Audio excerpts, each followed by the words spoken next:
Hoş geldin.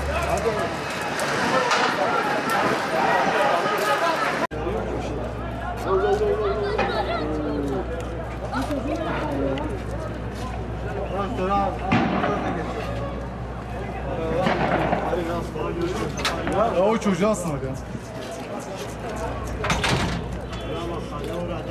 Hiç kimse yok ya.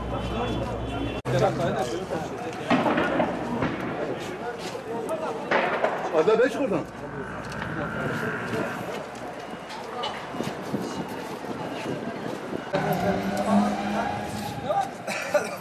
Susum var. Yani elin yapıyor ama suyu alsan daha böyle. Su atmayın ha. Daha kötüdür. Ha, bunu sür şimdi. Bir defa sür yeter. Her yerine.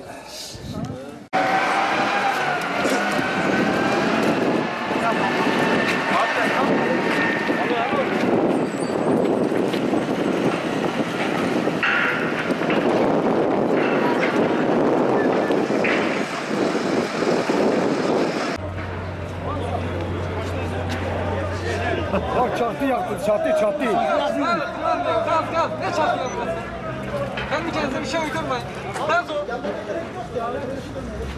Ya 5 gün önce niye bunları yaptın?